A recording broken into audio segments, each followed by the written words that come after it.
Hello everyone, welcome to the Daily Current Affair Analysis brought to you by Shankar IAS Academy, 14th September 2025. Before getting into the discussion, please make sure that you subscribe to our YouTube channel. If you haven't, please do subscribe and also hit the bell icon to receive on-time updates from the Academy. So starting with the topics for the discussion, the first topic is about the coal gasification. So coal gasification has a bright future in ensuring clean energy for the nation. So in this topic, we will be discussing what is coal gasification and what are the initiatives taken by the government to encourage the coal gasification in India. And the next article is regarding the TRAPPIST 1E. So we know that TRAPPIST 1E is a it is a terrestrial planet located in the TRAPPIST 1 star system. So in this topic, we will be discussing the facts about the basics about the TRAPPIST 1E. And the next article is regarding the obesity and UNICEF findings. So recently, the UNICEF, the United Nations Children's Fund, found that now the obesity is the prevalent form of malnutrition, surpassing the underweight. And the next is the 4th Coast Guard Global Summit. So recently in the city of Rome, the 4th Coast Guard Global Summit was held, and India participated in the summit, and also India is expected to host the 5th Coast Guard Global Summit.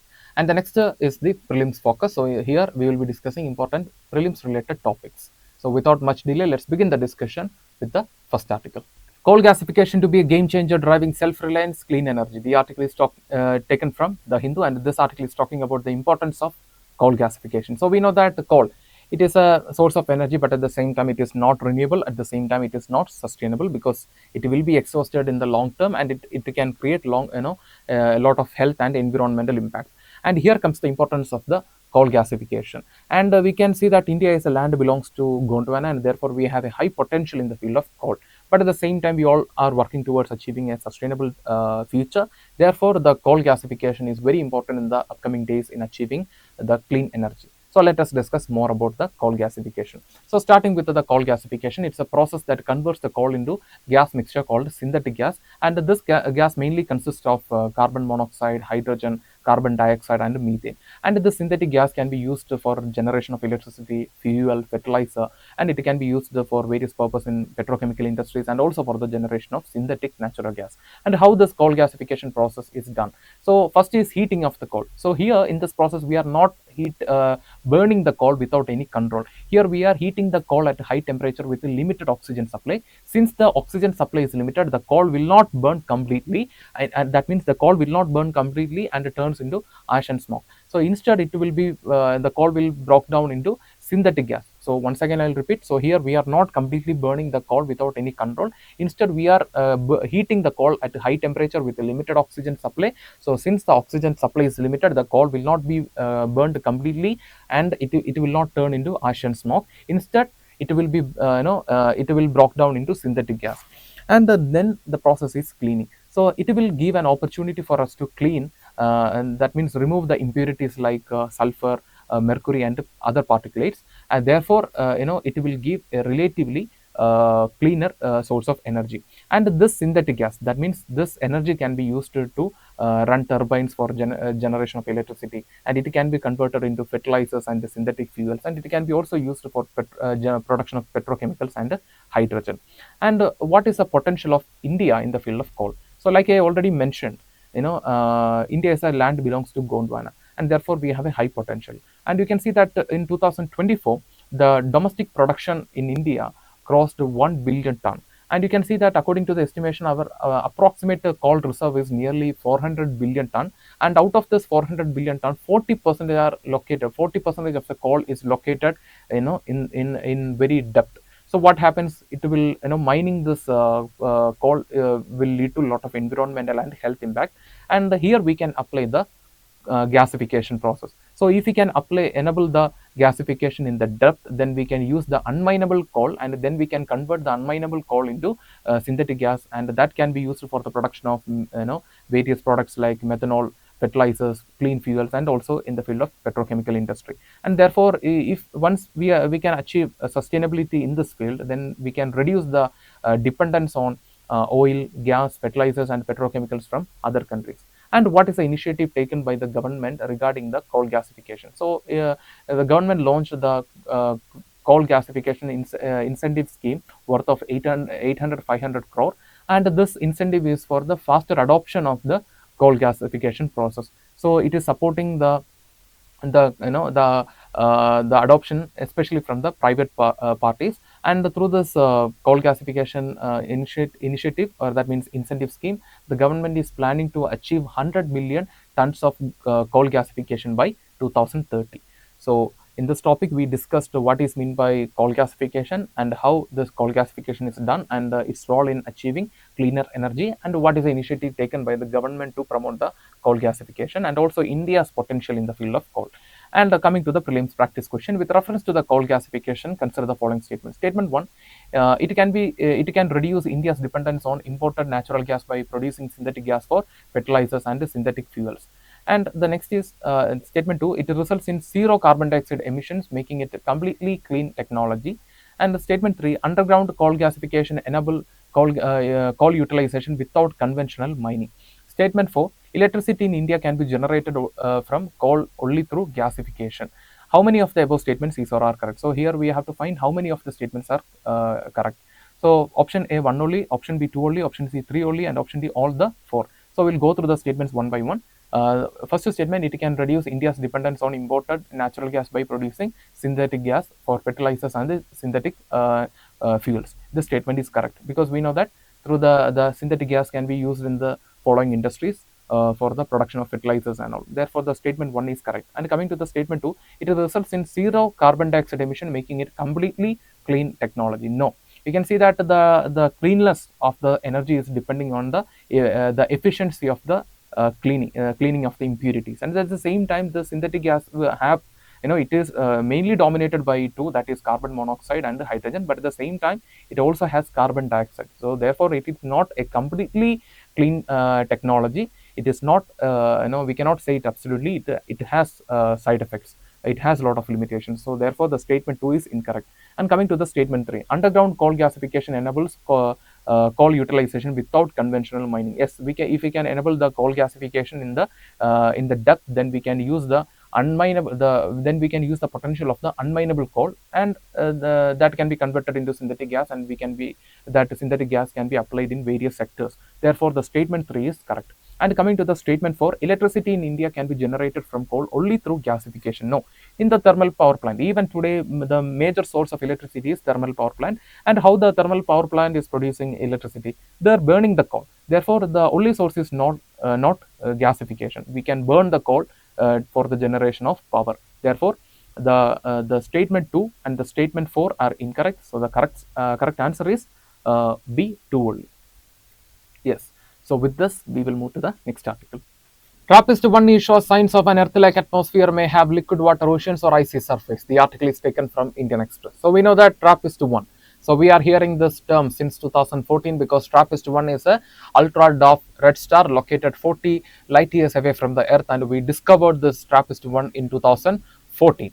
And you can see that after 3 years, we discovered 7 planets revolving around this TRAPPIST, and we gave them, that is in 2017, we gave them names in alphabetical orders, that is TRAPPIST 1b, TRAPPIST 1c, like that. So there are almost 7 planets revolving around this mother star. And you can see that out of the 7 planets, 3 planets are located in the Goldilocks zone, and out of the 3, one planet, that is TRAPPIST 1e, shows more similarities to Earth.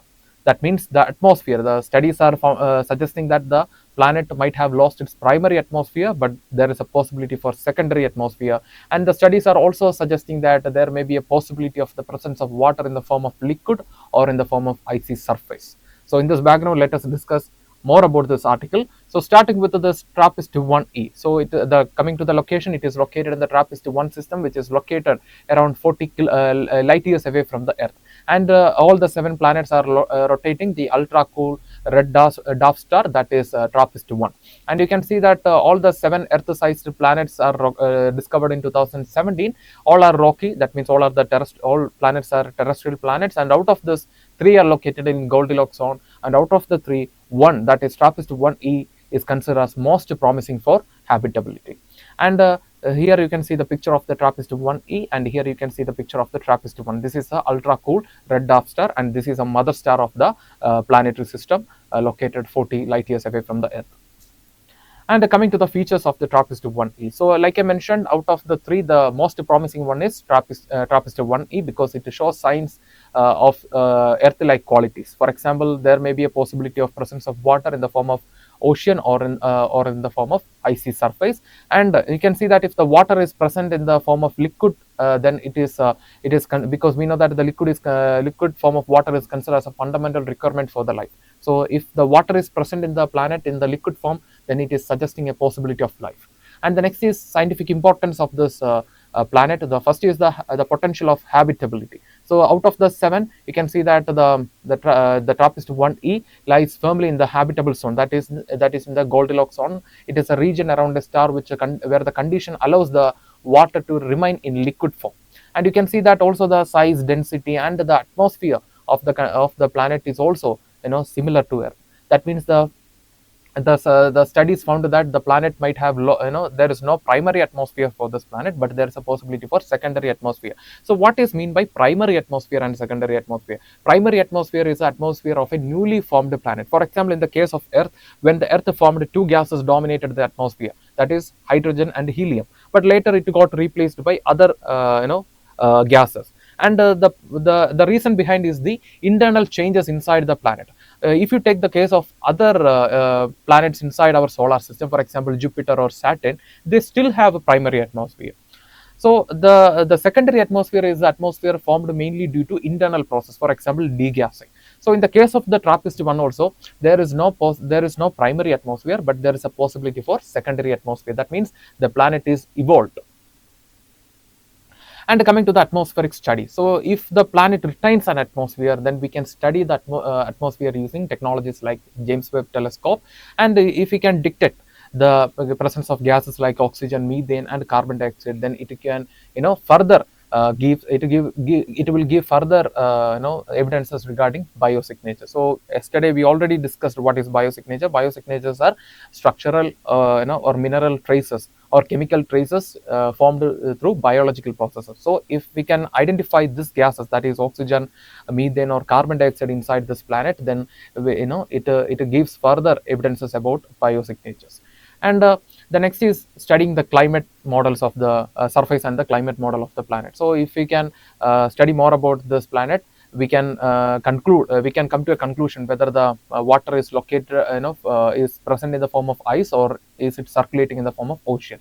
And another feature of the the planet is that it is tidally locked with its mother sun. So here you can see that the one side of the planet is always facing the mother star. So that is why the planet may have extreme climates. That means one side the planet may have extreme temperature, and on the other side the planet will be extremely cooler.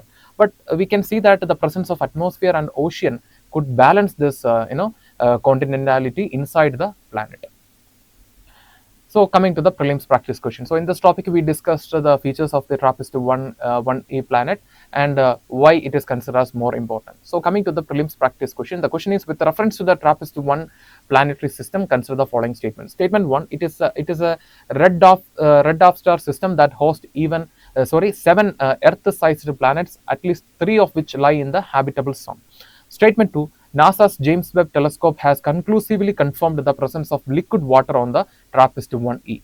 So out of these 2 statements, we can see that the statement 2 is incorrect, because so far we couldn't conclude whether the water is present in the form of ice or in the form of liquid. We have to conclude it, therefore it is not concluded. So the correct answer is statement 1 only. The statement 1 is the only correct statement. So here the correct answer is option A, 1 only. So with this we will move to the next article. Yes, the correct answer is option A, 1 only. So with this we will move to the next article. Obesity surpassed underweight as the more prevalent form of malnutrition this year, UNICEF report. The article is taken from The Hindu. So recently the United Nations Children's Fund, they found that now the underweight is not the prevalent form of malnutrition, it is overweight or the obesity. That means now the obesity has surpassed the underweight as the prevalent form of malnutrition. So in this background, let us discuss more about this article. So first we'll start with the key findings of the UNICEF.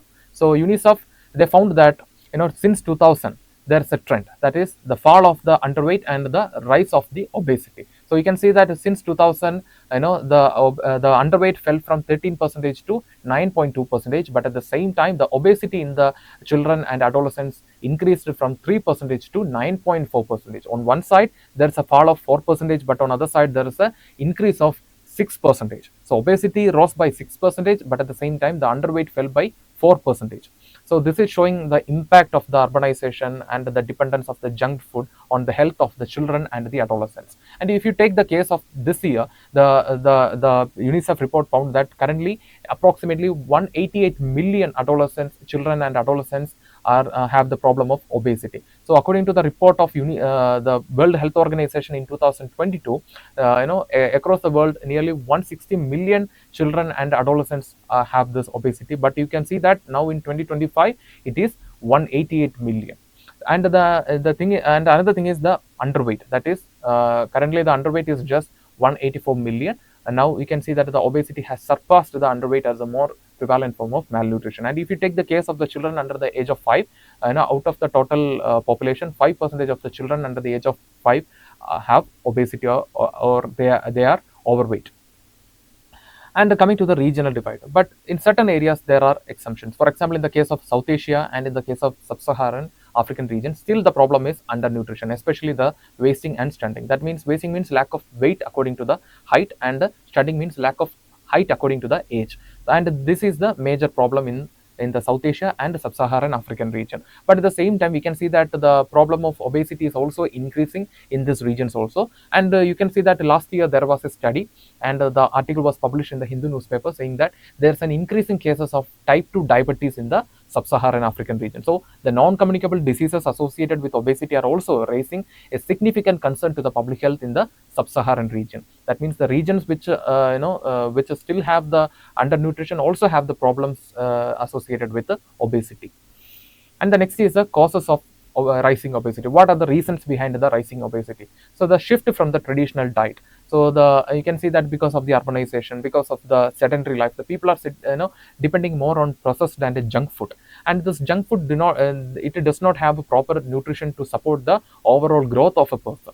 And you can see that ultra processed food replacing the traditional foods like fruits, vegetables and proteins. For example, if you take a breakfast, it should have sufficient amount of nutrition to support your everyday activity. For example, it should have a proper iron content, calcium, zinc and also protein. But in the case of the ultra processed food, or in the case of junk food, it will not have this qualities. Instead, it will have only high amount of sodium, glucose, and you can see that it will have a huge oil content and also trans fat, and it will not support the overall growth of the people. And the next is the aggressive digital marketing, particularly targeting the children. So the children can be easily attracted. So the aggressive digital marketing through the media will encourage the children to take a more processed food. And the next is the school and the retail food environment dominated by junk food options. So if you take 10 retail shops in your neighborhood, out of the 10, 9 or at least 8 will have only junk food. And you can see that this will not support, this will reduce options to the people. At the same time, this will not support the healthy growth. And the next is the health risk. What are the health risks associated with this this rising obesity? So the first is the risk of insulin resistance. So once the insulin resistance happens, it will lead to diabetes. And the next is high blood pressure. So you can see that according to the estimation of the ICMR, 1 in 3 adult in India have hypertension. So according to the standard, the blood pressure should be between 180 to 80 gram. So you can see that due to if you take a junk food, it will have chips or biscuits or anything, it will have high sodium content. So the high sodium content will automatically increase blood pressure. And you can see that this blood pressure, according to the estimation of the WHO, every year it is contributing to nearly 10 million deaths associated with the cardiovascular problems. And you can see that finally the obesity will lead to life-threatening conditions like type 2 diabetes, cardiovascular diseases, and also certain type of cancer. So you can see that the people who are regularly consuming junk food, may have a high chance of developing gastrointestinal cancer. And at the same time, it will affect the overall growth, cognitive development, and the mental health. So you can see that this junk food are not providing sufficient nutrition for the growth of the people, and at the same time, cognitive development. For the better cognitive development, we need proper zinc and iron. But if you take the junk food, it will not have zinc and iron. Instead, it will have only trans fat, sodium, and glucose. It will not sufficiently support the cognitive development. And finally, the mental health. So once if a person has diabetes, it will lead to a lot of health problems, and blood pressure will also lead to cardiovascular problems. And you can see that because of the over consumption of the junk food, eventually the people will become fat, and this will lead to a lot of problems, mental health problems like anxiety and depression. And the next is UNICEF's call. So what are the measures the UNICEF suggested? First is comprehensive food policy. That means introducing food labeling about the detail, about the nutrition content in the food. For example, how much sodium is present here, how much glucose content is there. So for food labeling is very important to create an idea about the total calorie present in the food. And the next is marketing restrictions. That means limiting aggressive advertisements targeting the children. And the next is food taxation and subsidies. For example, if you can impose high tax on the processed food, then it will make the junk food costlier. Therefore, the people may adopt healthy food. And the next is a ban on ultra processed and junk food in the school. So you can see that in the nearby in the school environment, if there is too much availability of ultra processed food, then the children will consume it, and eventually leads to a lot of health problems. And the next is no food marketing and the sponsorship in the school. So you have to prevent the companies from promoting junk food in the schools and the colleges. And the next is social and behavioral changes through programs. That includes educating the families and communities. For example, the changes from the families is very important, because if you take the within the family, particularly if you take the generation of our grandmother or grandfather, according to them, if a person is fat, then that is considered as healthy, but that is not the reality. So we have to generate awareness.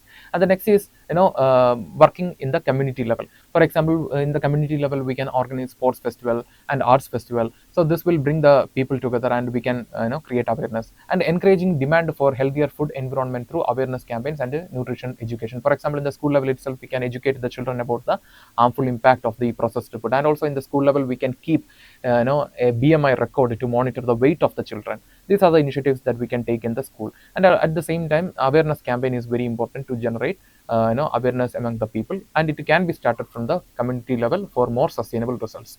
And coming to the next, that is mains practice question. So in this topic, we discussed what is the present form of malnutrition, that is obesity. And also we also discussed the change in the trend since 2000s, and what are the harmful impact of the obesity, and what are the recommendations suggested by the UNICEF to deal with this problem. So coming to the mains practice question, the question is: rising obesity has now surpassed undernutrition as the more prevalent form of malnutrition worldwide, according to UNICEF. Discuss the socioeconomic, dietary, and policy factors driving the shift in India, and suggest measures to address the dual burden of malnutrition. So in this question, we have two parts. The first part is the socioeconomic, dietary, and policy factors driving this shift, and the second is measures to deal with this dual burden. That means we have to address both the obesity and undernutrition. So first is the socioeconomic factors, that is large scale migration from the urban to rural area, the rural to urban area. So what happens when the people comes here? The people cannot afford the costly organic food, so they have to depend on cheap processed food. That is a major problem. And the next is followed by the urbanization.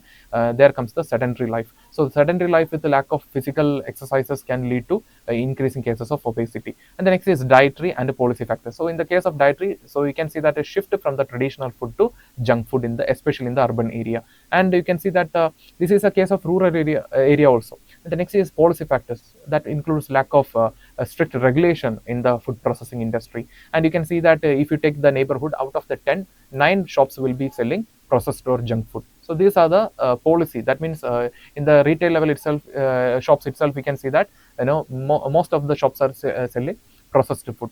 And coming to the measures to address this dual burden. So what are the measures can be taken? First is encouraging a shift in the dietary pattern. For example, we can create awareness about the importance of the organic food, or the importance of about the traditional diet. That is a first, because that will ensure a balanced growth in the people. And the next is, you can see that in the socio-economic level, we can bring a lot of changes. For example, we can impose tax on the junk food to make it more costlier. Therefore, the people will go for healthy organic food. And at the same time, reducing the price of the organic food is also very important. And these are the measures that we can take to deal with this problem. So using this hints, try to answer this mains practice question and post it in the comment section. We will review and we will reply for your answer. Now it's time to move to the next article.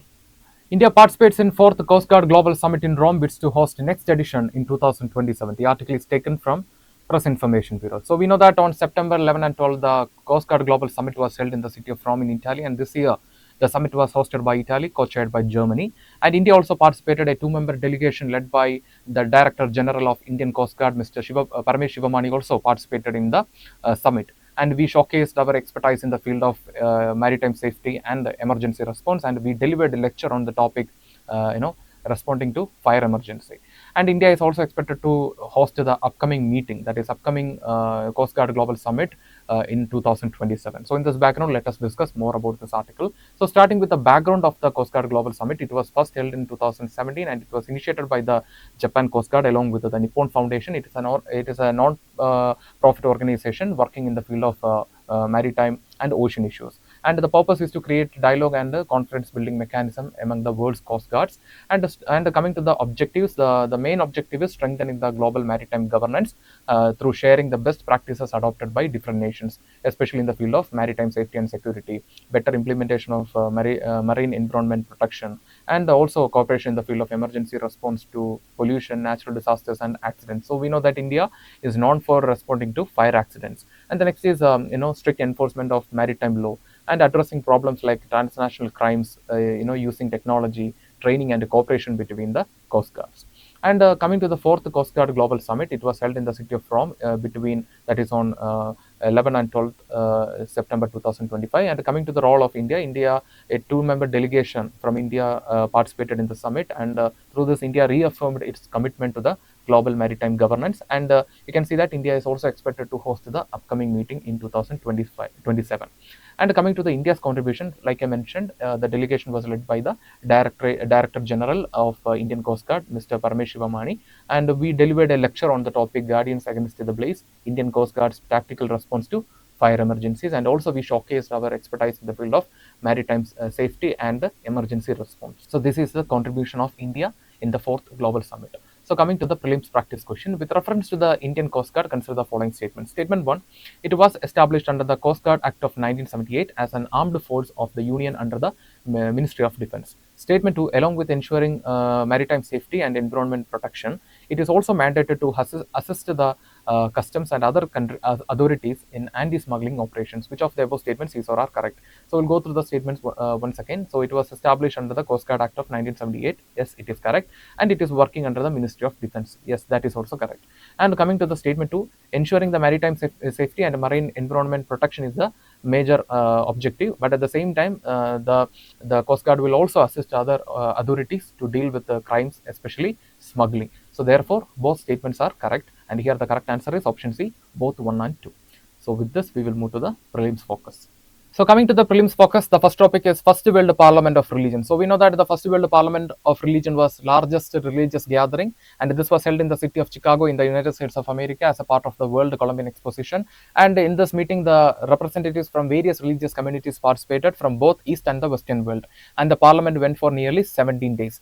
And from India, the Swami Vivekananda participated in the World Parliament of Religions. And coming to the certain facts about Swami Vivekananda, his original name is Narendranath Dutt, and he was a famous spiritual leader and also a social reformer from India. And he was born in the year 1863 in Kolkata in West Bengal, and he was a student and also the successor of Ramakrishna Paramahamsa, and he was a propagator of Vedanta philosophy. Vedanta philosophy is a philosophy based on Atman, that is soul, and he propagated the Vedanta philosophy in United States of America and also in Britain. And during his speech in the World Parliament of Religion, he called for religious tolerance and end of religious fanaticism.